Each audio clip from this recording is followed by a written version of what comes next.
Hey, did this year shake you a little? Maybe you got that surprise bill. Maybe for you it was a medical moment or a family need you didn't see coming. Or maybe it's just that sinking feeling like life shifted under your feet. You're not alone feeling like that. And here's the thing I want you to hear right now. You're not weak for feeling blindsided. But here's the truth. Most people never hear this. Resilience isn't luck. It's faith and preparation working together. You're never going to stop the storms, but you can build a life that doesn't collapse when they hit. And today, I'm going to show you exactly how to do that.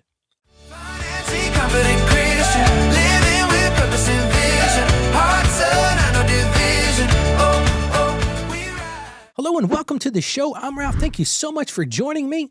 This is our daily excursion to help you break that cycle of financial shame and do it with confidence. And a friend asked me recently, said, Ralph, this year just blindsided me.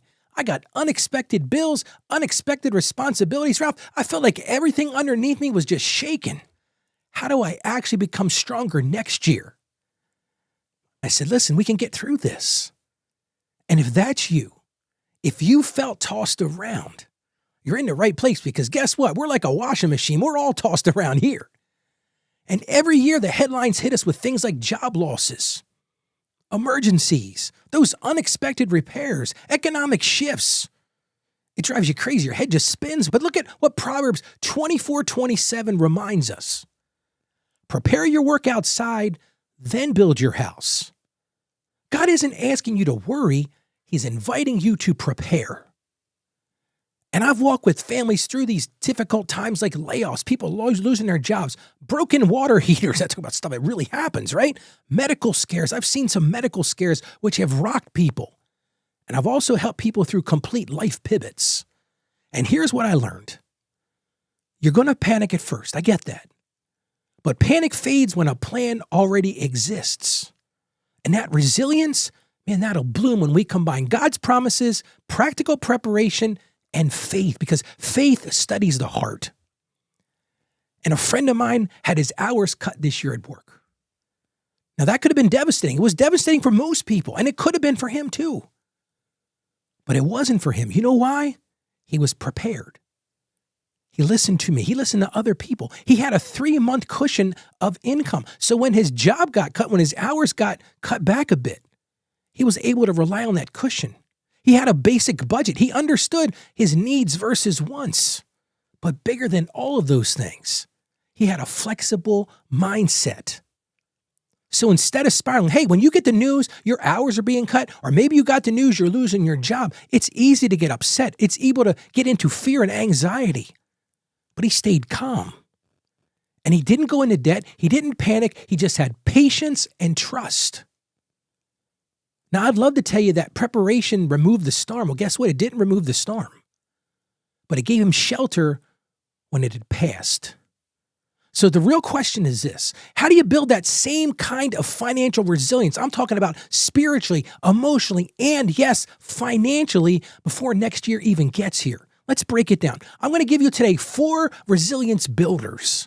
Number one thing, you've got to name your unexpecteds before they happen. Because this is where resilience truly begins. Trouble doesn't surprise God. He's not surprised by trouble. He says it all through his word. Trouble will come, but it surprises us. So if something's going to surprise us, what's the easiest way to battle it? List your vulnerability zones. What am I talking about here? Is it your job? Is that a vulnerability for you? Do you see the writing on the wall? Things are not great at your company. Understand those things. Hey, maybe it's your health. Maybe your health's been knocking at the door and saying, hey, Ralph, it's about time you did something about this. Understand that. Maybe it's your home. Maybe it's that car. That car is on its last leg. You're like, Ralph, I know this car isn't going to make it through next year. Well, guess what? Now's the time to plan for that. Hey, maybe you're like my wife. You're caring for family members. Or maybe for you, it's just those sudden expenses. You know, they leave you in a vulnerable state. You worry about those things. So once you understand those vulnerability zones, then you pre-decide your first response. See, this is where you set the tone. Like my friend who got his job hours caught.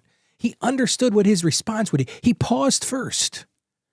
He took it all in. He understood the situation. Second thing he did, he prayed. because you got to go to the Lord with these things. And the third thing he did was he assessed where he was. He understood the vulnerabilities. He understood what he had set into place. See, when you name the storm, when you truly name the storm, guess what happens? You steal its power. Second thing, this is a great time to build or rebuild your emergency fund. I know you're saying, Ralph, you're always talking about this emergency fund. Yes, because it will bail you out in situations. And listen, it doesn't have to be huge. Start small, start slow, but start today. This is your ladder to get you out of a problem. Hey, maybe for you it's $100. Maybe for you it's $1,000. Maybe it's just 1 month of expenses. As I've said on this show, the goal is 3 to 6 months over time. I was just having a talk with my youngest son yesterday. I said, how's your emergency fund going? He goes, Dad, I've got $1,800 saved. I'm like, that's fantastic, son. And he says, but I want to get more. I'm like, that's even better. And like I explained to him, it's not about getting rich. It's about building breathing room. That breathing room protects your peace. And every single dollar of that margin is a shield. It's a shield against those things that are going to come in your life. We already said it. The storms are coming. Number 3, and my friend learned this. You got to keep a flexible mindset. You got to understand faith and adaptability. A lot of people get stuck on this. Flexibility is not failure. Hear that.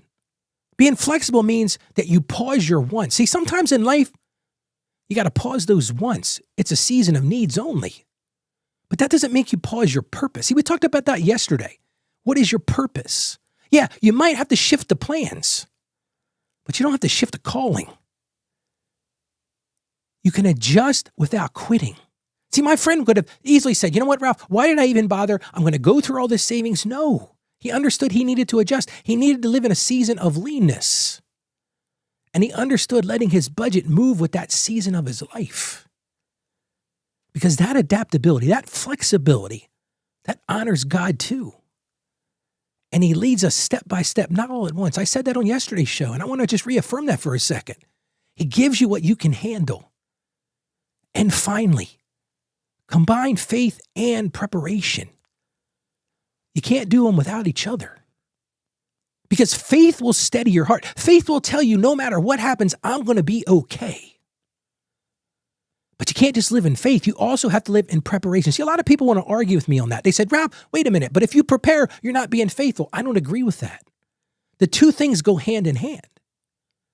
When you have faith, you're steady, and that preparation steadies your finances. See, God never asked you to choose between trusting him and preparing wisely. He never did that. Preparation is worship. Preparation is obedience. Preparation is resilience. Look at John 16:33. It says it plainly. In this world, you will have trouble, but take heart. I have overcome the world. Man, if you can't understand the guarantee in that, trouble is guaranteed.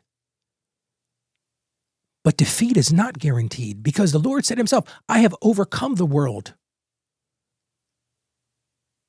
You're going to have trouble in life. You're going to have storms in life.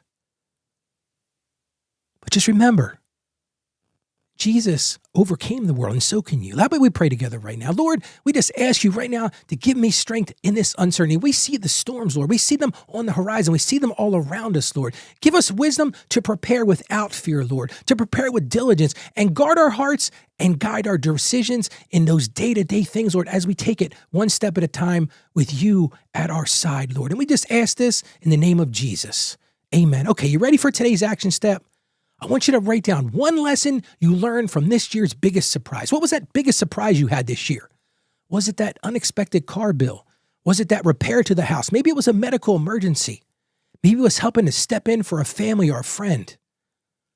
And then think about, once you write that down, what's one change that you'll make next year to avoid that? So you prepare for that. Maybe for you, you're going to put $200 a month to that emergency fund.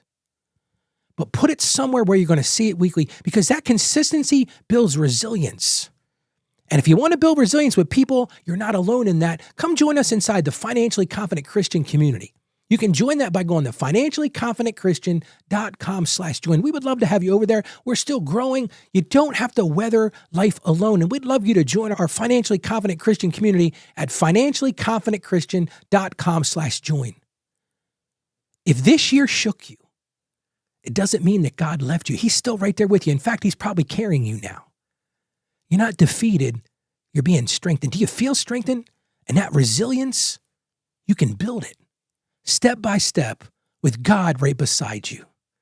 So today I want to encourage you, go be a financially confident Christian. You can do this. I have confidence in you, and the Lord is with you as well. Stay financially savvy. God bless you, and you have a great day today. Financially confident Christian.